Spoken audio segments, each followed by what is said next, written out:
Hai, selamat datang di Main Basket Talks. Obrolan santai dan mendalam membahas banyak hal, khususnya tentang dunia basket dan kultur yang ada di dalamnya. Selamat menikmati. Halo semua, selamat datang lagi di Main Basket Talks episode ke 15 di 2020 ini. Saya Adrian Darmika. Hari ini kedatangan tamu bukan orang main basket, asik. Iya, bukan orang main basket. Kedatangan tamunya dari tim Surabaya. Enaknya nyebutnya apa di timnya sekarang nih? Bingung gue. Tapi yang mana nih? Yang kemarin terakhir bareng BBM CLS Knights Indonesia bermain di TBSL. Asisten coach dari BBM CLS Knights Indonesia, Coach Ricky Dwi Tauri. Halo Coach, lihat dulu dong. Oh situ. Ini Wisnu dong. Halo, selamat siang. Bingung kan kenapa kok ada Coach Ricky, kita mau ngomongin apa? Jadi kita hari ini ngomonginnya NBA aja. Kita ngomongin NBA aja karena NBA udah, waktu kita take ini udah mulai ke hari kedua uji coba, scrimmage-nya udah hari kedua, dan kalau nanti tayangnya harusnya sih pas udah mau mulai sih. Ya mungkin 2 hari atau ya 2 hari sebelum mulai. 30. Iya, kalau berarti 1 hari sebelum mulai bakal tayang. Jadi ya kita mau bahas tentang gimana sih NBA restart ini, terus gimana potensi kekuatan timnya, dan pemain-pemain yang bakal berkembang tuh kayak apa, ya gitulah. Yang ya berdasarkan perspektif kita aja ya, pengetahuan kita. Okay. Jadi asik-asik aja gitu. So langsung aja Mas Rick. Oh sebelum semuanya tahu nih, Mas Ricky adalah legitimate fans dari San Antonio Spurs. Jadi kita bahas timnya dia dulu aja. San Antonio Spurs nih Mas, gimana nih? Buat yang miss bisa cek di mainbasket.com bahwa Spurs di lanjutan musim ini nggak bakal ada LaMarcus Aldridge. Benar. Dia operasi bahu, jadi miss rest of the season. Jadi terus siapa sekarang jagoannya Spurs? Jawab aja dong. Siapa jagoannya Spurs? Apalagi ini tadi pagi baru kalah nih. Benar. Jadi gimana? Kalau dilihat sih, yang saya tahu ya, mereka itu kan nggak penting masalah superstar. Gitu. Dalam arti is a team game gitu buat mereka gitu. Jadi every day every player can step up. Itu mereka gitu. Cuman emang yang saya lihat agak susahnya untuk sekarang ini di basket modern, mereka tuh kurang big man. Oh really? Ya, kurang big man. Ya rotasi big man-nya cuman Aldridge, Poto ya? habis itu Poto. Iya. Kadang-kadang mungkin ada Eubanks something. Yang barusan ngedang orang tuh ya. Ya, itu dia. Jadi small line up banget kalau menurut itu yang menurut saya bikin mereka itu berantakan untuk match up dengan tim-tim yang mostly punya size tapi 5 out. Kayak hari ini mereka lawan Bucks. Gimana cara stop posisi 4-nya itu Giannis. Benar. Notabene-nya MVP, notabene-nya main luar dalam gitu. Match up-nya mungkin hari ini sama Rudy Gay gitu yang kalau saya nggak salah gitu. Itu yang bikin mereka tuh kenapa di 2 musim terakhir dengan line up yang hampir sama, dalam arti gak ada big man yang tangguh gitu kecuali Aldridge. Mereka jadinya kurang mumpuni.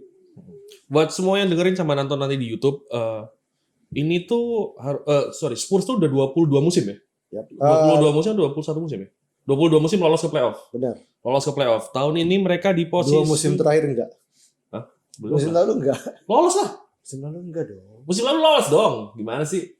Lolos first round. My bad. Yoi. Gue soalnya 2 musim nulis Spurs bakal gagal lolos, tapi lolos. Soalnya yang 22 tahun itu kan kepotong. Kepotong 1 doang. 1 tahun. List of Spurs season. Jadi kita sambil nonton datanya nih langsung biar lihat ya. Nggak ada yang salah gitu. Kasian sekali. Aduh. Tuh, kita lihat Spurs nih. Lolos peringkat 7. Kalah sama Nuggets 4-3. Masih 4-3 lagi. Ya kalau itu. Iya. Jadi yang dengerin ini sama yang nonton 2 musim beruntun gua nulis Spurs meragukan Spurs yang kalau gue ingat 2018 gue nulis meragukan Spurs untuk pertama kalinya dalam 20 tahun. Karena Tapi gue juga meragukan sih. Iya, karena emang sebelumnya tuh gak pernah diragukan gitu loh. Mereka pasti ya meskipun kayak ujung-ujungnya peringkat 6 atau peringkat 5 tapi ya udah pasti lolos lah mereka itu gitu loh. Tapi di sejak sebelum tim Duncan, musim terakhir tim Duncan, itu mulai agak goyang tuh. Mulai agak goyang, terus akhirnya tapi tetap lolos playoff terus nih sampai musim lalu juga lolos playoff meskipun gue tulis kayaknya bakal gak lolos nih. Ternyata lolos juga. Lah musim ini mereka ada di peringkat berapa kemarin ya? 10 ya? 10 terus jaraknya berarti 4 game atau 5 game gitu ya sama peringkat 8 ya. 4 atau 5 game benar. Sebagai fansnya masih optimis lolos? Jujur aja masih. Karena tapi gini, balikin lagi emang harus ngeliat schedule.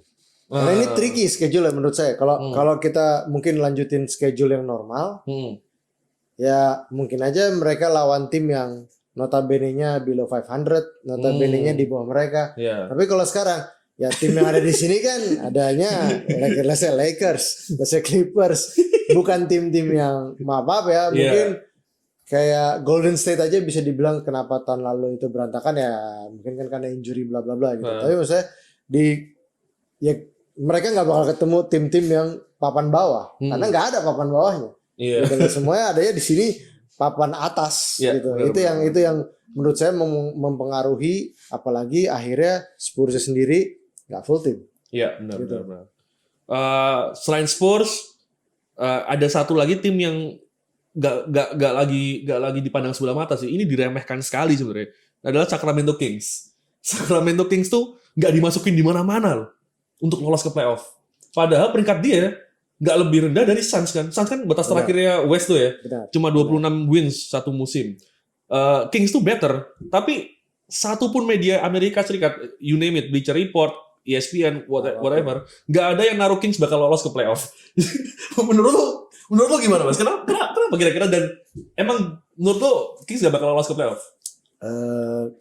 Kalau saya bilang sih, saya pernah baca di mana gitu. Mereka bilang Kings itu salah satu tim yang nggak bisa ditebak dalam arti kayak kenapa line-up-nya berubah-berubah. Benar. Kenapa substitusinya kadang-kadang loh, kok ini yang masuk, kok ini yang masuk gitu.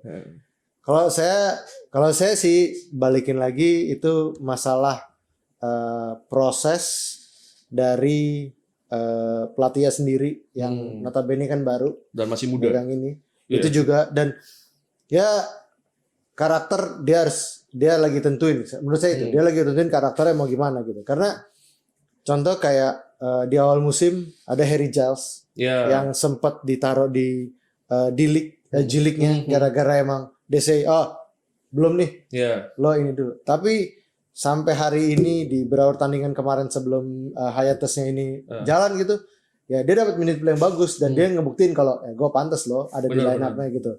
Ya kayak jadi kalau saya bilang ya ini Sacramento ini emang belum nemu jati dirinya gitu. Padahal pemainnya bukan pemainnya cece. Tapi mungkin nggak sih karena kemudahan semua gitu? Karena kan muda semua tuh ya.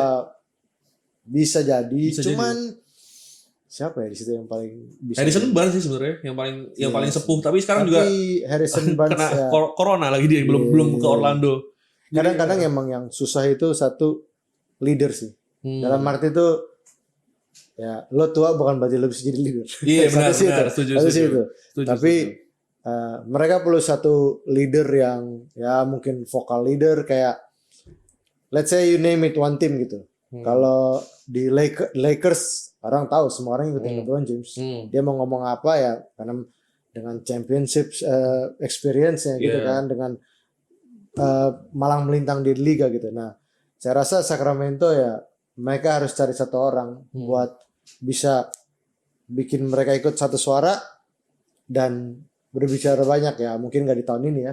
Saya cuma 8 game soalnya. Banyak pelatih NBA bilang ini the what do you call it the most important 8 games in the leagues. Karena it's like a final ya. Bener, it's like a final. Bener.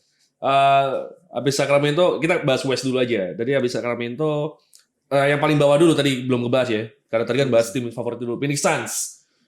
Phoenix Suns, gue pribadi sebenarnya sama Kang Idan. Kang Idan tuh sebenarnya waktu itu katanya pernah cerita ke gue, excited banget nih gue boy lihat di Andre Ayton. Ternyata waktu di cuplikan draftnya kan emang gila tuh ya sama Wildcat ya. Benar. Wah gila bisa 3 point juga waktu itu. Terus kayak kalau menurut gue spesimennya kayak David Robinson lah. Badan-badannya itu kaku-kakunya kerasnya gitu. Tapi ternyata udah berapa musim tadi dia? 1 musim atau 2 musim ya? Oh 1 musim ya, baru tahun kemarin.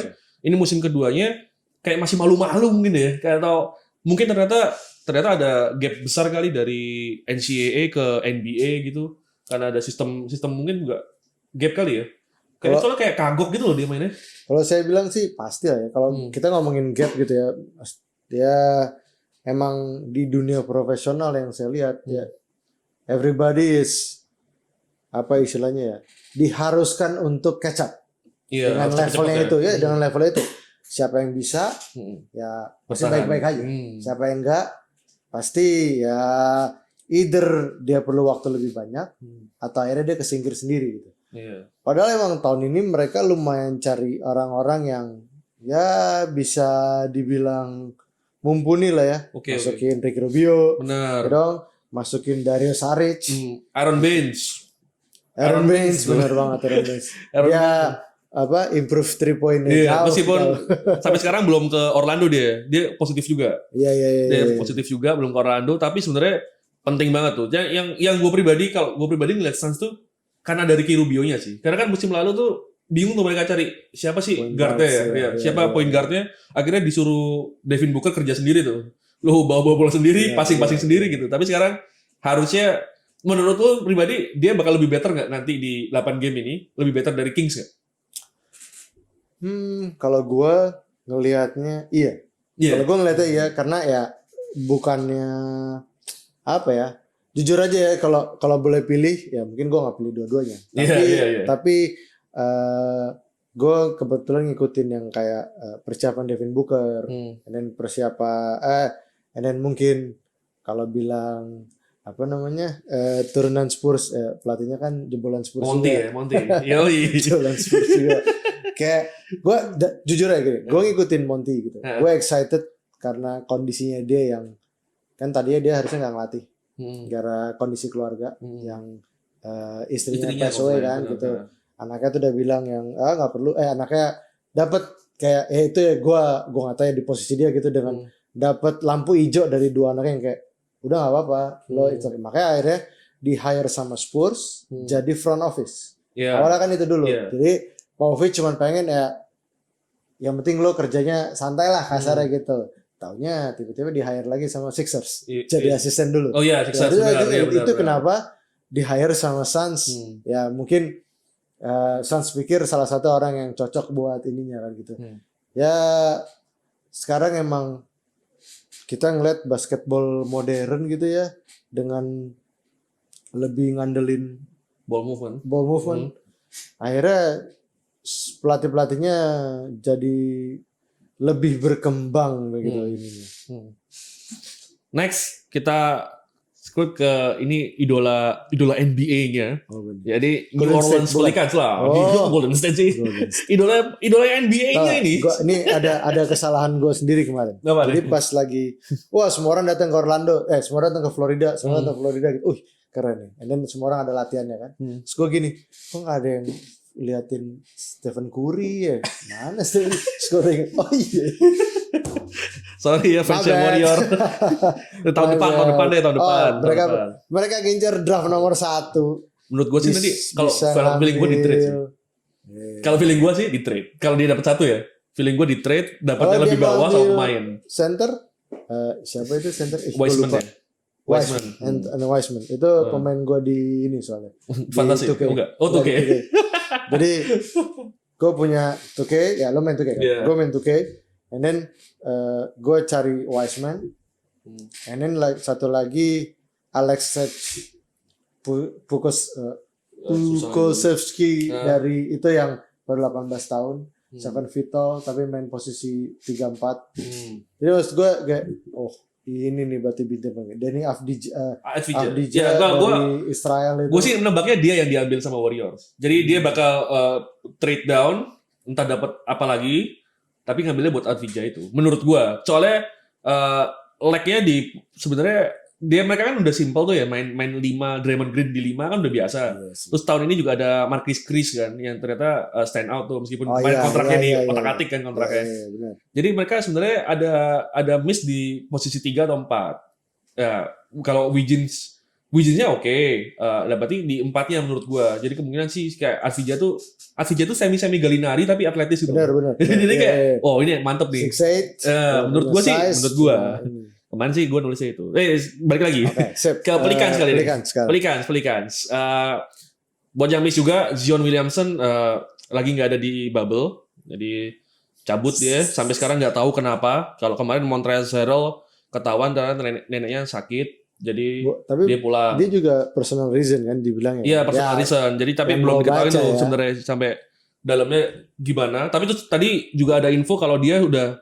Jadi kan setiap lu keluar bubble, balik tuh kalau lu di setiap keluar bubble setiap hari di luar itu tes coronavirus dan hasilnya negatif, lu balik ke NBA cuma butuh 4 hari biar bisa gabung tim lagi. Iya. Tapi kalau lu nggak tes, lu bisa sampai 10 hari di sebelum balik ke tim lagi. Di karantinanya lah ya. Karantina lagi di dalam bubble ya. Nah, Zion ini kebetulan ngomongnya tes terus. Jadi bisa langsung catch up sebenarnya. Tapi tadi juga ada artikel gue lupa dari mana.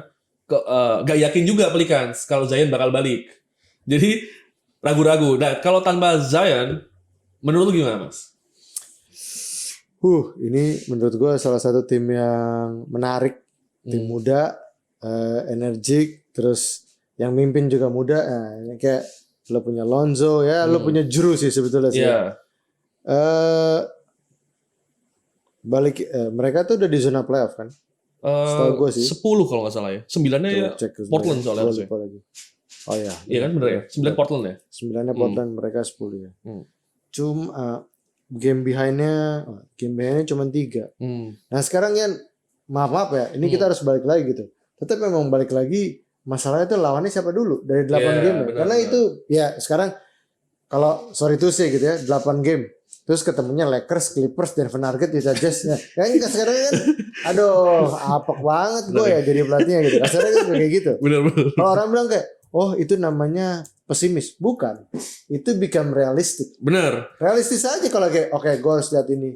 Karena ya emang terlepas dari Pelicansnya ngejar peringkat 8, kita juga ngelihat kayak, kalau kita di posisi Pelican ya, Memphis-nya ketemu siapa aja, Portland-nya ketemu siapa aja. Nah kalau ketemu sama gue, ya berarti gue harus minimal harus menang lah mereka. Kasarnya kan gitu aja kan. Apalagi New Orleans harus menang 3 game dengan berharap Grizzlies-nya sama Portland-nya kalah 3 game. Udah, kalau Portland kalah 1 game lebih, it's okay. Ya itu. Ini ternyata ada nih, gue cari nih lawannya 3 game pertama Utah, Clippers, Memphis. Wah, berat ya. Memphis tuh. Memphis-nya Utah Clippers is okay. Yeah. Maksudnya gini, dalam is okay maksud gue ya kalau they will try to win. Itu dulu aja ya kan. Nah, tapi kalau misalnya bisa colong satu, cakep nih. Tapi kalau lawan Memphis harga mati. Harga mati udah nggak ada. Udah nggak bisa di lagi. Benar. Ya, tapi emang kalau menurut gue salah satu tim yang kalau gue nggak salah emang mereka paling muda kan. Harusnya iya. Pelicans itu paling muda kalau gue nggak salah. Soalnya yang senior JJ. Iya. JJ Redick terus sama siapa sih ini? Derek Favors. Tadi lo ngomongin, gue gara-gara lo ngomong JJ. Tadi lo ngomongin gap antara college sama NBA. JJ Redick 4 tahun main di Duke, all games. Seminggu latihan di NBA waktu dia di draft sama Orlando, sakit pinggang. Itu kalau menurut gue itu gapnya bedanya gitu. Jadi dalam arti kayak ya itu beratnya. Iya, entah itu latihannya, entah itu fisiknya gitu. Tapi itu bedanya gitu. Gue kayak, kayaknya lo baik-baik aja di puluhan game. Dia ya termasuk kayak kalau dulu orang kalau pernah tahu orang lama tuh AC Green. Oh iya. Itu dibilang Iron Man karena dia 10 musim. Kalau gue nggak salah nggak pernah cedera gitu kan, main mulu gitu. JJ Redick di college 4 tahun itu nggak pernah miss a game. Seminggu latihan di Orlando langsung. Sama satu lagi, JJ Redick nih sepanjang karirnya kalau nggak salah ya, belum pernah miss playoff. Kalau nggak salah, ntar gue lihat dulu. Seingat gue, Itu menarik banget. JJ Redick ini belum pernah miss playoff. Jadi setiap dia dimanapun Selalu playoff. masuk playoff. Resek nih orang. Tunggu dulu. Ini nanti bisa diedit ya. Nyari-nyari aja jadi edit ya. Tapi kalau nggak nyari tuh nggak enak. Dia di Bucks juga playoff. Nggak pernah Bucks kan dia? Pernah dong. Nggak pernah dong. Loh, JJ Redick pernah dong. Oh iya, oh iya 1 tahun. Playoff 2007, 2008, 9, 10, 11, 12, 13, 14, 15, 16, 17, 18, 19. Iya semua. Jadi ada di 2 musim pertama di Orlando dia cuma main 3 game. 2 musim main 3 game, 1 sama 2 di playoff. Okay. Jadi nggak penting lah mainnya. Minute play juga kecil banget. Tapi after that menit playnya selalu di atas 15 menit sih. Baru yang apalagi di Clippers dia tinggi banget. Di wiki mah. Wiki mah ada terus. Jadi Pelicans sih bisa bergantung pada petuahnya JJ Redick ya untuk lolos ke playoff. Dan kemungkinan kan NBA katanya kan kalau teori konspirasinya, jadi kira coronavirus doang ada teori konspirasi. NBA teori konspirasinya berusaha masukin Zion ke playoff supaya naik tuh yang nonton. Tapi ya we'll see lah gitu kan. Kalau Zionnya juga nggak ada ngapain terusan? Siapa yang mau ditonton? Gitu. Terus ini tim next kita bahas tim yang lebih banyak seniornya sekarang. Jadi waktu awal musim kayaknya banyak juniornya, waktu tengah musim sekarang jadi banyak seniornya. Ini Portland Trail Blazers. Iya kan? Iya kan? Nurkic sudah main hari ini. Iya, Nurkic sudah main di practice, di latihan kelihatan dia enjoy take shot, take threes. Enjoy banget. Tapi tadi nggak ada. Tadi 0 attempt dia, nggak attempt sama sekali. Jadi kayak masih tahap trial kali ya. Tahap trial ya kayak lu lihat Ben Simmons lah. Ben Simmons kan di latihan 3 point tuh. Waktu asli mah ya nggak ada. Kayak pusing. Portland kira-kira gimana Mas? Kalau masih tetap Damian sentris nggak? Meskipun dengan ada semua nih ya, ada Carmelo, ada CJ. Wah, mereka jadi lebih spread out. Kalau gue rasa dengan ada Carmelo gitu ya, salah satunya itu additional bagus banget di musim ini gitu. So kerjanya Damian jadi sedikit lebih, sih. Ya bisa lepas bola lah. Karena gue ngelihat Damian itu di, if I'm not mistaken mungkin 2 tahun yang lalu, yang di seri pertama first round sangarnya minta ampun, yang dia nembak depan Paul George. Itu musim lalu. Musim lalu. Okay. Itu satu gitu. And then nextnya ketemu Warriors di double team, bubar ya. Dan bubarnya tuh ya gue nggak tahu ya, tapi maksud gue bukan mendiskreditkan orang, tapi menurut gue kayak why you don't pass? Iya. The first thing come up in your mind if you see double team, it's a pass. Iya. Kalau semua orang nonton Last Dance, Michael Jordan-nya tahu kalau di ini gue sih nggak nonton ini di Last Dance, tapi maksud gue nonton di salah satu video Jordan gitu. Mereka bilang di 7 musim pertamanya yang masih tetap, apalagi di 2 musim terakhir playoff kalah mulu sama Detroit gitu kan ya. Orang-orang tahu Jordan bakal skor 45 poin, bakal skor 60 poin, tapi kalah mulu. Kenapa? Ya itu. Bolanya kurang di-share gitu loh. Akhirnya pas dia mulai share bola, orang jadi bingung. Aduh, gimana gue jagain ya dong? Jordan dijagain 1 orang nggak mungkin. Jujur aja itu. Even kayak sekarang gitu, orang mau jagain LeBron one on one, susah. Giannis one on one, pasti harus lebih dari 1. Nah, sama kayak si Damian tadi. One on one, Paul George lo itu. Gitu loh, dengan size, dengan apa gitu. Dan dia bisa nge-shoot kayak 1 dribble after half court gitu loh. Iya. Itu kayak. Dan kalau yang ditembakan Paul George, salah satu tembakannya dia kalau orang pernah nonton gitu, gue lihat di Instagram gitu ya. Body language-nya Seth Curry. Oh, yang di ujung gitu ya. And then dia cuma it's not even looking. Karena dia tahu gitu. Dan di NBA itu biasa gitu. Misalnya mereka tahu you're superstar, you will take that shot, miss or make. Nggak masalah. So kayak gitu. Jadi kalau gue bilang dengan tambahannya, dengan line up mereka sekarang gitu, lebih ada lagi Mario Hezonja gitu kan. Terus punya Trevor Ariza juga gitu. Tapi nggak datang dia. Nggak datang, miss dia. Rebutan hak asuh sama istrinya, mantan istrinya. Jadi nggak bisa datang, dia milih sama anaknya. Jadi kasih waktu kunjungan, jadi dia milih sama anaknya. Gantinya gue nggak terlalu ngeh sih siapa. Antara Jalen Hort atau Jalen Adams ini kayaknya dari awal sih. Tapi sebenarnya yang menarik menurut gua dari Portland nih, gimana mereka bisa switch cepet banget ya selama season itu untuk adding Carmelo, termasuk Trevor Ariza, terus Whiteside tuh di awal musim kayak kok tiba-tiba tim ini jadi kayak gini gitu ya, kayak kita nggak ngeh gitu loh. Tapi kayak gue pribadi langsung kita switch. Menurut gue pribadi masih lebih solid Memphis. Kalau menurut lo gimana? Kalau Memphis tuh gue gak tahu kenapa gue suka banget sama Ja ya. Iya sama persis. Cara dia bawa tim itu gitu. Yeah. Cara dia bawa itu karena emang gue juga nggak tahu gimana karena gini Portland kita tadi lagi ngomongin Portland kan. Portland itu menurut gue berapa tahun yang lalu itu jadi salah satu manajemen yang buruk. Kenapa? Dari satu musim yang berhasil, kalau nggak salah itu dia playoff tapi ya let's say gagal gitu.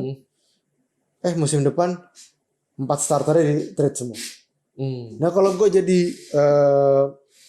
siapa namanya Dame gitu, mikir kayak lu kemana teman gue? Dan yang ditukar tuh bukan orang-orang yang cere-cere. Ini zamannya ini ya, Nick Batum, Wes Matthews sama LA ya. LA itu yang lagi sangar-sangarnya gitu kan. Cuman emang mereka kalah gitu kan. Gue lupa apa kalah sama Spurs kalau nggak salah. Tapi yang dia seru banget sama Houston. Iya, yang LA 50 game back to back. 50 game back to back LA gitu. Maksudnya itu tuh sangat banget. And then berikutnya mungkin mereka gagal lagi gitu. And then akhirnya dipecah gitu. Kok gitu ya? Tapi balikin gitu. Habis itu sekarang they built around Dame. Tapi kan ya kalau ngomongin superstar ya lo dapet CJ McCollum. Tapi kan lainnya enggak. Carmelo ya udah turun lah ya. Kita nggak bukannya. Cuman emang ini the best musimnya Carmelo. Berapa tahun terakhir semenjak dibuang-buang lah ya. Kasarnya kayak gitu kan. Gue juga bingung kenapa orang buang-buang gitu. Atau tadi ngomongin Grizzlies-nya gitu. Grizzlies. Ya kita ngelihat ini dua tim yang superstar ya menurut gue, yang satu superstar minute making, yang satu emang udah jadi superstar gitu, yang dua-duanya notabene point guard. Tapi balikin lagi tadi gue bilang gue lebih suka ngelihat Ja bawa timnya gitu ketimbang Dame gitu karena kalau lu mau jadi point guard scorer at least be like Curry. Kalau gue be like Curry, karena Dame itu tadi gue bilang, kenapa when you see double team, kalau jadi melempem ya, dibilang gak mau passing, ya terlepas Golden State juga jaga bagus ya. Nanti kayak gue coba ngeliat di game itu cuma, loh, kok dengan record breaking yang kayak menurut gue yang di playoffs round sebelumnya yang lo dominan banget gitu kan, tiba-tiba ya. Namanya juga scouting ya. NBA gitu lihat dong, nembak tiganya jago nih. Ngacak-ngacak nih. Oke deh, kita double team. Tapi gue nggak expect itu bener-bener jadi seberantakan Damian Lillard saat itu gitu. Makanya gue bilang gue lebih suka pegangin. Dan jujur aja ya, dengan sisa game sekarang, yang tadi kita bilang kalau misalnya let's say si Grizzlies masuk playoff gitu. Ketemunya Lakers pula lagi dong. Hampir pasti lah gitu. Lakers gue rasa bakal nggak bisa digeser kecuali tiba-tiba dapat kalah 5 kali berturut lah kasarnya gitu. Ya nothing tulus menurut gue jadi Grizzlies gitu dengan ini gitu pelatih ya. Pelatih juga baru kan ya? Pelatih baru kan? Dari caretaker terus jadi head coach gitu. Ya mereka maunya cari pengalaman. Malah lebih berbahaya mungkin next season dengan roster yang gimana. NBA itu sekarang tuh menarik karena kemarin ada bukan meme sih. Orang pada bilang kan abis bubble ini bakal keluar super team lagi. Gara-gara orang ketemu tiap hari apa gitu ya. Itu terserah lah ya menurut gue. Cuman ya harusnya tim-tim ini lebih bagus lah bikin tim yang supaya lebih kolektif aja. Dan lebih enak dilihat juga gitu ya. Gitu. Enggak awal musim orang udah tahu. Juara ini Golden State. Ada siapa namanya Kevin Durant gitu-gitu kan. Ya kayak gitu. Kalau gue pribadi sih karena apa ya? Memphis nih menariknya karena di starting five terbaru mereka itu kan Ja, terus Dillon Brooks. Terus yang ketiga di posisi 3 itu harusnya Justice Winslow, tapi kayaknya kemarin dia cedera. Ya. Kayak Kyle Anderson kemungkinan, terus Jessica Jaren Jackson Jr., terus sama Jonas Valanciunas. Iya. Jadi yang veteran tuh cuma Jonas gitu. Jadi tim ini kalau bisa lolos ke playoff musim ini, dan menurut gue bakal lolos. Gue pede banget sih soalnya. Menurut gue bakal lolos. Tahun depannya bakal edan-edanan menurut gue. Jadi tahun ini tuh kayak ya udahlah, lolos ini cuma buat achievement mereka aja ya, buat achievement mereka kalau ya ini. Dan emang setuju gue sama Coach Ricky. Ja ini istimewa banget sih, istimewa banget. Ini even beda banget cara approach-nya dia sama Luka katakanlah, sama Trey gitu menurut gue. Jadi cara dia nge-lead tim ini, meskipun karena mungkin timnya juga jauh lebih muda ya timbang timnya Luka sama timnya Trey, cuma kelihatan aja gitu kayak orang-orang kayak oke aja gitu. Jadi kayak oke asik gitu. Gua nggak mau keloncat ke yang 7 atas dulu. Kita geser ke East dulu, di mana masih ada 2 persaingan. Cuma dua tim aja yang bersaing. Washington Wizards sama yang terakhir tuh Brooklyn ya, atau Orlando. 3 tim berarti, 3 tim persaingan. Washington Wizards berangkat ke Orlando tanpa 2 top scorer mereka, Bradley Beal sama Davis Bertans, mantan Spurs tuh, shooter dari Latvia tuh. Kemarin udah scrimmage udah nggak kelihatan sejelek Brooklyn sih. Nggak kelihatan sejelek Brooklyn. Itu Levertnya suruh kerja sendiri ya. Kasian banget gue ngeliatnya kayak, ya maksudnya lo nggak bisa ngarepin 20 poin dari Jarrett Allen. Benar. Ya, 20 ribuan mungkin. Iya. Tapi gue ngeliat kemarin kayak ya Caris LeVert become Caris LeVert yang scoring gampang tapi cuma one man. Iya, satu orang. Lawannya yang sampai kemarin tuh writer yang main basket satunya Mas Tora ngechat gue kayak, ini apa sih Brooklyn? Ini apa sih Brooklyn nggak bisa poinnya 68 ya kalau nggak pada lupa ya. Jadi satu game 10 menit per quarter dia poinnya 68, ya average-nya sama kayak di liga lokal kita lah. Kurang lebih ya. Jadi kalau menurut lo, kita langsung ke 3 tim aja. Menurut lo siapa yang survive ke playoff? Gua tapi problemnya itu lah beda game lumayan sih sama Washington itu sih. Ya makanya 6 game. Tapi menurut gue ya, whatever happen menurut gue di 8 games itu Brooklyn-nya hancur banget. Menurut gue dia. Let's say. Gila dia tuh harusnya gitu. 7 pemain kalau nggak salah sih. 7 pemain, tapi yang masuk cuma boleh yang baru 4 kalau nggak salah. 4 pemain. Dan nggak ada yang oke gitu sebenarnya. Jadi sorry itu saya kalau yang kemarin baca sempat di mainbasket.com juga kita bahas tentang statistik tuh gimana kenapa Jamal Crawford keluar dari NBA nggak kepake. Menurut gue pribadi karena hasil pengamatan statistik bahwa dia tuh never be efficient player. Ini kita ngomongin Jamal Crawford. Oke. Iya, dia kan Six Man of the Year 3 atau 4 kali ya, lupa gue paling banyak lah. Tapi dia tuh nggak pernah jadi efficient player sebenarnya. Seumur karirnya. Paling banyak bukannya Louis. Mereka berdua bareng. Jadi maupun masuk Jamal, menurut gue sih ya nggak gede-gede banget. Tapi kemarin belum main gitu. Kemarin kayaknya belum sih. Belum. Bener ya? Mereka lumayan loh, ada Justin Anderson. Dan kemarin Joe Harris belum main. Terus ada Tyler Johnson. Tyler Johnson tuh salah satu combo guard yang menurut gue sangar gitu untuk size dia lah. Cuma apa cedera aja ya?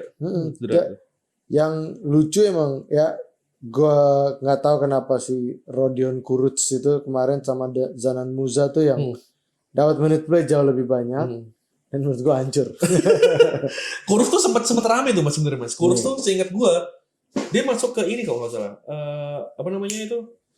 Yang Europe lawan USA itu. Oke. Iya yang di All Star Game. Rising Star Games. Dia tuh kalau nggak salah masuk kok. Jadi sempat kayak orang-orang kayak bocah mau main juga nih kayak gitu loh. Tapi nggak tahu sih kalau musim ini gue belum ngapatin langsung. Waktu itu gue sempat mau nulis dia sih, cuma kayak nggak deh, nggak jadi. Kalau gue pribadi Orlando Magic tuh hampir 90% lah lolos menurut gue. Ya, Orlando sih oke lah. Orlando sih oke. Orlando tuh lebih oke. Tinggal Washington sama Brooklyn nih yang sama-sama apes lah sebenarnya. Sama-sama apes gitu. Washington tuh kasihan. Dan ya Brooklyn juga di tengah-tengah ini ganti pelatih kan?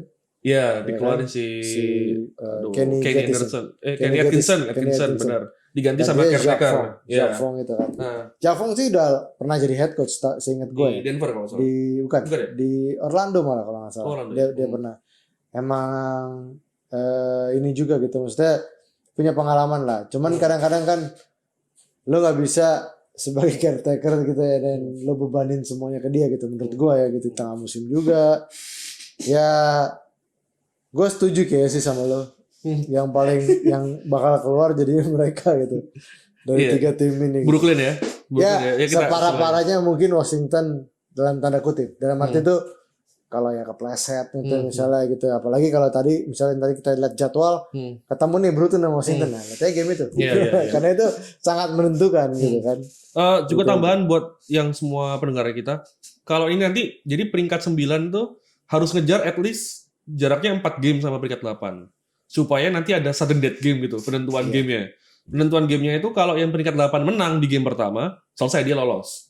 Tapi kalau peringkat 9 yang menang, 9 menang jadi best of 3 ya usah gitu. Oh, okay. Jadi ketemu lagi kalau menang udah. Ini Mas apa kayak win 2 games gitu ya. Iya, harus win 2 games kalau yang 9 yang menang game pertamanya. Jadi sebenarnya East ini sangat terbuka buat peringkat 8-nya. Peringkat 7-nya sih menurut gua bakal lock in pindah ke Orlando kan belum 8 kan, masih 7 kan? Masih 8. Sorry. Orlando bakal naik ke 7. Iya. Jadi yang 8 ini yang 8-nya ini yang bakal penentuan, pun mereka lolos atau nggak lolos sih menurut gua maksudnya ya sama aja gitu, ujung-ujungnya temu Milwaukee Bucks gitu. Jadi ya nggak banyak yang bisa diharapkan, tapi di episode kali ini emang kita mau bahas tim-tim ini yang berpeluang ke playoff. Kalau yang di atas playoff nih hampir apa ya? Nggak banyak perubahan lah Mas ya? Nggak banyak perubahan. Di East sendiri, kita ngomongin East lah ya. Iya, East di East sendiri gitu kan, Milwaukee udah 6 game, 6.5 malah 6,5 gitu. Ya agak susah lah ya dengan sisa gamenya gitu buat balap gitu. Mungkin Indiana sama Philadelphia bisa tukeran karena sekarang rekornya sama. Pacers juga belum jelas tuh Oladipo bakal main atau enggak. Masih ragu-ragu. Terus Jeremy Lamb juga udah ACL, nggak bakal main. Tapi Justin Holiday bagus hari ini. Justin Holiday bagus. Tapi katanya sih Domantas Sabonis juga nggak bakal main. Plantar fasciitis apa ya? Telapak kaki. Iya. Telapak kaki dia cedera. Jadi masih ada peluang Sixers nyalip, tapi ya udah pasti lolos kok mereka. Udah pasti lolos. Lolos sih udah. Tinggal posisi. Ya paling dari 4, 5, 6 mungkin bisa tuker-tuker. Gue pribadi nggak mau bahas banyak tentang tim 6 besar ke atas ini di dua wilayah. Nanti kita bahas bikin episode 1 lagi. Okay. biar NBA playoff. Tadi waktu mau playoff aja. Tapi secara overall aja, menurut tuh gimana nih yang 6 besar Barat sama Timur? Gue sebetulnya malas bahas ya, nggak ada tim gue. Tapi cuman gini, excitednya gini. Kalau dari kita ngomongin West gitu ya, gue pengen ngelihat Lakers lawan Clippers di final West. Itu ya dulu. Itu yang menurut gue apa istilahnya mungkin. Ya reasonable banget lah gitu ya. Biarpun kuda hitamnya ada Denver, kuda hitamnya ada Utah, apalagi Utah ini kan kekuatan penuh kan. Gue sih penuh Utah ya kan. Rockets kita mau lihat siapa namanya yang terakhir gabung Westbrook ya dong. Dan dia belum latihan aja kan. Super small ball mereka. Nah itu dia yang maaf ya, gue kurang setuju. gue nggak ya itu haknya pelatih ya. Tapi maksud gue super small ball itu mereka tuh bener-bener yang wow. Iya, super banget gitu. Apa namanya? Super eksperimental banget ya. Iya. Parah lah itu kayak gue nggak nyangka loh, nggak pernah nyangka ada orang yang mikir itu gitu. Lo start dengan center lo PJ Tucker. Iya. Iya gitu. Dan terus lo main spread 5, literally spread 5, cuma biarin Westbrook one on one sama lawan gitu. Iya. Gila kayak Harden one on one. Strategi gini nggak kepikiran sama sekali gitu. Dan emang menurut gue emang cuma Rockets yang bisa dengan karakter Westbrook sama Harden. Bisa ya. Tapi gini, soalnya gini, dulu pas Golden State juara, ada satu legend NBA ngomong, Kevin McHale. Pelatihnya Rockets waktu itu. Tapi dia waktu itu ngomong sebagai komentator ya. Oh, Jadi kita waktu itu gue lupa dia udah di keluar Rocket belum ya? ya gitu. Dia cuma bilang gini, gue nggak habis pikir dengan mereka main small ball di Draymond di center gitu, ini lo nggak bisa dominan. Kalau gue, dia bilang, zamannya gue main, gue post up terus itu Draymond. Masuk akal, tapi sekarang yang harus digarisbawahin itu kan praktek gak segampang diomongin. Kalau Draymond harus jagain orang yang lebih tinggi, yang 4 lagi kan udah siap. Gitu loh. Maksud gue, kalau gue dapat pengalaman yang gue dapat dari head coach gue di CLS gitu, coach Koko gitu, ya gimana lo prepare, udah itu aja ya. Emang let's say kita ngomongin ya, Grizzlies ketemu Lakers, gue rasa di luar sana bakal bilang, oh udah pasti 4-0, ya dong, udah. Nah tapi kan pelatihnya bakal bilang, oke, gimana kalau kita mau jagain LeBron, gimana kalau kita mau jagain Anthony Davis, kita ngambil superstarnya dulu lah, gimana caranya? Siapa tahu berhasil, gitu loh. Karena menurut gue ukuran berhasil atau enggaknya nggak selalu menang. Bener-bener yang dilihat ya, let's say hasil game-nya kalah 3 poin. Hasil game-nya kalah 4-0 cuma 3 poin semua mah ya. Keren-keren aja sebenarnya kan ya. Gue jadi Grizzlies ya. Oke. Tahun depan gue tahu nih mau ngapain. Nah, kayak gitu. Jadi kalau gue bilang gitu dengan small ball Rockets gitu beresiko. Tapi balik lagi lo bilang tadi. Tapi ya nggak ada tahu ya. Tapi juga apa istilahnya sangat mungkin karena mereka punya menurut gua salah 2 orang yang paling jago isolation play di NBA. Ya dong.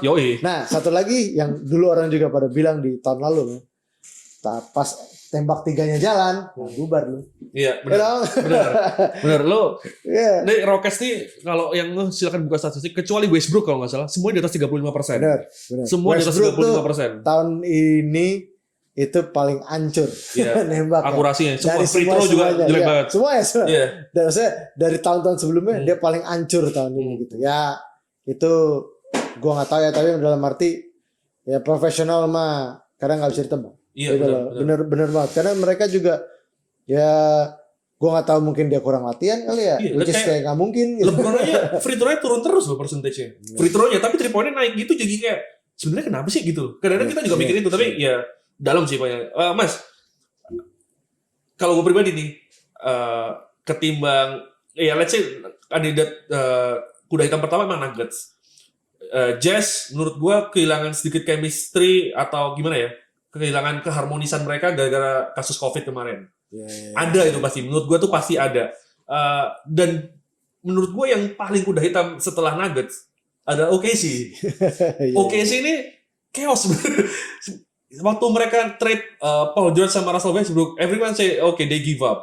Mereka nyerah, mereka mau bangun rebuild tim mereka sampai let's say 5 tahun ke depan, karena waktu itu ada trade-nya Paul George tuh dapat sampai 5 tahun ke depan kalau nggak salah. First round apa second round gitu whatever. Ternyata enggak, musim ini peringkat 5 gitu. I don't think Chris Paul mau kayak gitu. Gue rasa tuh Chris Paul yang kita nggak tahu ya, di sana kan udah lebih profesional, dan menurut gue bisa ya tim meeting, salah satu tim meeting ikut gue semua ya. Nah itu aja udah. Karena ya lo jadi Shai Gilgeous-Alexander, lo jadi siapa lagi dari sana, even Gallinari gitu. Ya lo nggak dengerin Chris Paul mah nggak mungkin. Iya benar. Itu aja kalau gue gitu. Ini jadi epic sih menurut gue Thunder nih, epic banget. Dan kalau dilihat juga kayak pemain ini pemain yang nanggung-nanggung gitu loh sebenarnya. Kecuali Chris Paul ya, kayak Steven Adams mau ngomong center solid nanggung, defense-nya nggak pernah sebagus itu, juga nggak pernah sejelek itu gitu. Mau offense-nya bagus, ya segitu-gitu aja gitu. Ngembangin shoot, ya enggak. Jadi kayak nanggung gitu. Di luar semua yang udah kita bahas tadi, satu lagi yang tersisa dari West adalah Mavericks. Dallas Mavericks. Tadi udah sempat kita singgung dikit tentang Luka. Sebelum take, gue sempat bahas kayak Mas Ricky bilang Luka jago banget ya gitu. Tapi kalau gue komen pertama aja dia gendut banget. Tapi menurut Mas Ricky itu gak gendut gitu. Itu emang badannya emang kayak gitu. Tapi menurut lo how far kalau mereka di peringkat 7 nih ya? Nanti kita peringkat 7 juga ada ketemu Clippers sih. Oh itu seru. Seru ya? Gue yakin itu seru. Soalnya emang yang kalau gue tahu ya, dulu lo pernah bikin, gue lupa artikel atau main basket talk yang ngomong size tuh bukan masalah. Oh iya, Ini doang, artikel ya, benar. Sama juga basket talk juga sih ya. Dua-duanya. Kalau gua salah satu yang gue bilang itu nggak salah. Tapi kadang-kadang faktornya juga banyak. Tapi yang namanya main basket, size itu sangat penting. Benar, gitu kan? benar. Nah, Setuju gua. menurut gua Luka itu bakal bikin size problem matchup di posisinya. Karena kalau kita lihat kan dia main posisi 1. Oke, oh iya lawan Clippers let's say gitu. Mereka bisa taruh Paul George, mereka bisa taruh Kawhi sama dia gitu. Tapi sekarang dibalikin lagi, NBA tuh dengan dinamikanya yang sekarang yang kayak pokoknya gini tinggal switch, pokoknya gini tinggal switch, berantakan juga akhirnya ketemunya. Itu yang gue bilang bakal seru. Itu udah ngomongin tinggal dua pelatih kaliber yang dua-duanya pernah juara, ya dong, Doc Rivers sama Rick Carlisle. Udah, tinggal gue maininnya gimana ya? Gue jaganya gimana ya? Gue naruh ini siapa ya? Itu gue sih. Panas banget. Apalagi Kristaps. Iya, Porzingis. Ya. Porzingis tuh udah bikin matchup problem banget tuh. Nggak masuk akal orang. Bener banget. Sebelum masih ya mungkin 10 menit lagi. kita bahas ke East, kita geser ke East dikit aja karena sebenarnya mau ngomong kayak gimana ya? Kita tuh kalau gue pribadi kayak nggak mungkin lah gitu loh tim NBA itu jomplang banget gitu, tapi emang sejomplang itu gitu loh West sama East gitu ya. Kalau East tuh emang menurut gua Bucks di sini gitu, masih kelihatan nggak di sini? Bucks di sini, Raptorsnya masih di sini, terus sisanya ke bawah gitu, jauh banget jaraknya. Celtics tuh jauh banget, meskipun even ya semua orang lah media ngomong Jason Tatum is a big trouble and he will be a big trouble, tapi untuk musim ini menurut gua pribadi masih ya second round pasti oke lah, pasti kalau mereka match up pasti ketemunya antara Sixers atau Pacers lah ya, pasti menurut gua masih oke as long as semua timnya complete ya, karena hari ini juga Kemba laporannya lututnya itu masalah, cuma dia masih menolak mau melakukan. Tapi kalau ketemu Sixers bahaya juga sih. Ketemu Sixers bahaya banget. Sixers sih lagi shake up starting five, ya kan? Karena Sixers tuh rugi kemarin di awal musimnya aja kan. Cedera, kurang ini apa, tambah sulam starting five gitu kan. Setuju.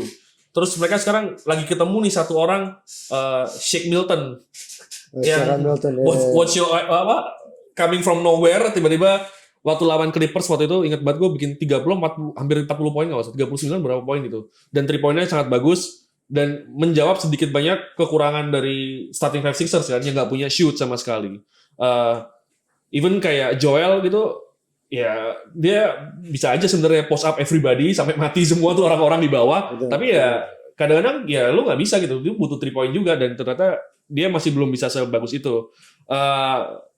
Kuda hitam yang gue jagoin adalah Raptors buat jatuhin Bucks. Ya even pasti menurut gue bakal ketemu di atas.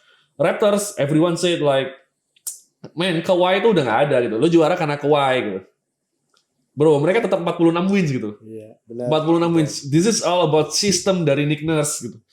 Lo tonton di YouTube, ada 2 YouTube yang gue follow, Basketball Breakdown, BBL Breakdown, sama Coach Daniel. Dimana dia, yang suaranya rese banget tuh. Dia nge-breakdown gimana defense-nya Nick Nurse yang sebenarnya sangat tidak wajar di NBA gitu loh. Dan itu udah kelihatan dari musim lalu kok. Kalau kalian nggak mungkin kayak NBA kan selalu one on one ya. Enggak, Raptors tuh ada zone defense-nya. Dan itu rese banget. Menurut gimana? Benar. Dan yang orang-orang ya mungkin kalau misalnya yang nontonnya istilahnya mungkin ya suka basket gitu, mungkin tahu juga gitu. Ada satu yang terkenal yang dia bikin box in one. Out of nowhere. Jadi kalau waktu ditanya sama reporter gitu, lo bikin ini udah latihan Stephen Curry gitu? Enggak, gue cuman kasih tahu pemain-pemain gue, oke, karena hari itu di halftime Curry menggila, gitu kan? Masuk second half, dia cuma bilang, oke, kita box in one, jaganya gini ya, gini, dan itu nggak pernah dilatih. Tapi pokoknya Curry-nya ditempel, 4 orang lagi, ya tadi lo bilang membentuk zone gitu. Dan itu berhasil gitu. Oh si Fred ya? Fred VanVleet ya? Salah satu ya pokoknya awalnya Fred dulu, habis itu switch gitu ya. Di tim itu dari kalah 20 poin sampai akhirnya mereka cuma kalah 6 poin. Tetap kalah akhirnya. Tapi itu salah satu comeback gitu yang bisa mereka ini. Dan Makanya balikin lagi tadi genius kalau menurut gue gitu. Dan dia bakal come up with something yang kadang-kadang oke, kita perlu ini, kita perlu ini, betul. Nah, itu yang kita harus ya lihat nanti gitu di playoff gitu. Apalagi Milwaukee kan tahun lalu lawan Raptors kan berantakan. Gitu. Menang di game pertama, babak habis. Sama yang mungkin orang agak underrated ya. Timnya itu kompak banget. Yang nggak yang follow IG mereka atau follow apa mereka. Ini tuh Kyle Lowry yang udah All Star, Marc Gasol yang udah juara sana sini, terus Serge Ibaka yang juga udah kayak gitu. Mereka tuh udah tetap sama Fred VanVleet yang orangnya dari undrafted gitu. Wah gila, kompak banget gitu. Dan itu sebagai tim yang pernah juara ABL, terasa banget kan kekompakan tim tuh gimana ya. Kekompakan tim tuh berpengaruh banget di suatu tim. Jadi menurut gua Raptors bahkan bahaya. Dan yang kedua yang bahaya adalah Heat. Miami Heat. Ini bunch of orang pala batu semua. Dan yang orang yang harus ingat pelatihnya itu pelatih juara. Pelatih juara gitu. Karena buat saya ya pengalaman itu segalanya. Gitu. Jadi dalam arti kalau orang bilang ya emang kalau saya pernah dengar podcastnya Jeff Van Gundy, dia bilang itu mau nggak mau tim lo harus punya superstar. Benar. Gitu. Ya sekarang kita ngomong Miami Heat. Ada Jimmy Butler di sana. Tapi dengan pengalaman pelatihnya yang bisa bikin ya kayak tadi Nick Nurse aja. Kita bikin sesuatu yang siapa tahu berhasil. Nggak berhasil ya udah gitu ya. Mereka kayak gitu. Dan Miami Heat ini ya dengan Duncan Robinson yang udah mulai nemu lagi gitu. Tyler Hero yang datang dari Bam belum ada sih. Bam belum ada ya. Hati-hati tuh sama Bam. Oke, kalau gue Miami Heat salah satu ininya oke bener. Gue sempat awal tuh sempat prediksi kayak Heat nih yang keren nih gitu. Tapi setelah gue ngeliat beberapa video defense mereka, gue geser sih dari East tuh emang si Raptors sih menurut gue ya. Meskipun gini, banyak orang yang bilang Mike Budenholzer bisa bikin Bucks yang gimana ya, 2 musim ini jadi pemuncak klasemen terus gitu. Bucks tapi rasa Spurs. apa? Bucks rasa Spurs. Iya benar. Kan dia juga anak Spurs juga kan ya. Tapi yang harus diingat adalah Mike Budenholzer nih belum pernah ke final gitu. Sendiri ya. Jadi waktu di Atlanta Hawks bener peringkat 1, ngalahin Cleveland Cavaliers sama itu ada LeBron dan kawan-kawan. Hawks yang Jeff Teague, Kyle Korver, DeMarre Carroll, Paul Millsap sama Al Horford starting 5-nya. Yang 4-nya tiba-tiba masuk All Star di musim itu gitu. Mereka dominan banget, tapi begitu lu masuk ke final wilayah, PR banget tuh. Ada mental juga, terus gimana lu ya bener kata Mas Kiki tadi waktu di in game adapt-nya gimana, cepatnya ngambil keputusan gimana. Ada PR di situ dan tahun lalu terbukti sama Raptors sama Nick Nurse dikerjain menang 1-0 balik 4-1. Jadi Bucks tuh masih menurut gua oke ya kita tahu lah gitu loh. Lu mainnya Giannis terserah dia, ada 4 orang shooter di luar sana terserah. Tapi balik lagi begitu sampai ke playoff it's a whole different things gitu dan menurut gue itu masih yang membuat gue ragu sama Bucks gimana? Iya kan? Ya setuju gue kalau itu ya. Makanya balikin lagi emang kayak pelatih itu kan bener-bener yang tadi lo bilang gitu kayak ya bener Coach Bud itu belum pernah ngerasain dia pernah ngerasain final as assistant. Assistant gitu. Beda tekanannya. Mungkin beberapa gitu. kali ya bisa kalau gue nggak salah berarti 1, 2, 3 nggak sampai 5 dia cuma 3 atau 4 gitu kalau nggak salah 3 kayaknya 3. Nah jadi kayak ya kita bikin lagi ya emang dia harus ngetes dirinya sendiri gitu. Kalau gue sih kayak gitu gue rasa final wilayah nyampe ya kalau nggak keslip tiba-tiba ketemu kalau 1 itu kan berarti ketemunya kan? Miami Heat lah Miami Heat iya nanti ya gitu. Miami Heat kalau tiba-tiba kepleset ya kita nggak tahu gitu. Jadi masih ada PR-nya itu di situ tuh yang membuat kayak Mike Budenholzer tuh regular season tuh gampang banget buat dia menang gitu. Udah tahu gitu tim yang kayak itu, yang kayak Atlanta Hawks tahun itu nggak ada yang ngira gitu mereka bakal jadi top of Eastern Conference gitu. Tapi ya udah gitu. Dari playoff-nya melempem. Dari playoff-nya masih melempem banget gitu. Celtics seperti yang tadi udah kita bahas dikit, Jason Tatum will be a big problem. Tapi sorry to say mungkin bukan yang gue ngeremehin juga. Bener nggak sih bisa sampai sejauh itu masih pertanyaan juga karena Brad Stevens even though playbooknya kayak keren banget gitu ya banyak trik-triknya tapi lagi sama kayak Mike Budenholzer belum pernah sejauh itu gitu di playoff gitu. Oke Mas, mau buat penutupan nih, ada sesuatu nggak sih menurut lo dari NBA Restart nih yang bakal menarik buat orang-orang tungguin nih? Ada utamanya persaingan playoff lah ya. Ya kalau yang lucu sih menurut saya emang gara-gara situasi ya, karena COVID ini gitu kan. Akhirnya kan NBA ngasih keleluasaan buat tim-tim buat nambah roster. Iya benar, 17 sekarang. 17, dan habis itu out of nowhere gitu tiba-tiba ada orang yang free agent, akhirnya gue dapet kerjaan gitu kan. GR. Nah, Gia salah satunya Dion Waiters. Tadi pagi gue lihat Mario Chalmers lah. Gue nggak tahu ya roster itu masih boleh dipakai apa nggak gitu. Tapi maksud gue yang patut ditunggu tuh emang orang yang kita nggak kira-kira bisa step up. Itu dulu. Nah, karena orang yang kita kira-kira bisa step up, bisa ada tim yang kita nggak kira-kira step up. Gitu aja gitu loh. Tiba-tiba let's say Lakers ketemu Grizzlies. Taunya 7 game? Iya. Who knows gitu loh. Dan kalaupun mereka menang nih, Lakers menang 7 game, mental mereka udah berubah tuh. Karena kalah 3 game dari Grizzlies. Dan dari scrimmage ini yang udah 2 hari jalan gitu, nggak bisa sama sekali jadi acuan. Benar. Dalam arti kalau kita lihat kayak tadi gitu ya, biarpun Lakersnya kalah gitu, ya emang cuman main 2 quarter yang bener-bener yang seru. Quarter ketiga ya sedikit, gitu abis itu udah istirahatin. Yang lainnya aja buat main gitu kan. Jadinya ya tungguin itunya gitu. Tungguin kejutan-kejutannya gitu. Sebelum waktu bikin podcast ini, gue juga sempat mikir gitu, mau bikin prediksi NBA itu gimana ya restart, karena kondisinya tuh 0 semua. Mulai dari 0 semua gitu. Emang cuma 8 game sih, tapi tetap aja. Balik kayak off season gitu. Jadi kita benar-benar nggak tahu, meskipun gue pribadi nggak pernah menganggap kayak chemistry itu kita harus bertahan lama ya. Chemistry begitu ya kayak pemain NBA di trade nih. Hari ini di trade, besok main buat tim yang baru, ya udah jago-jago aja karena mereka udah levelnya sama gitu. Cuma lu 4 bulan nih kondisi mereka nggak semua nge-gym, nggak semua megang bola gitu. Suruh ngulang belajar 1 bulan terakhir ini juga badannya masih iya enggak.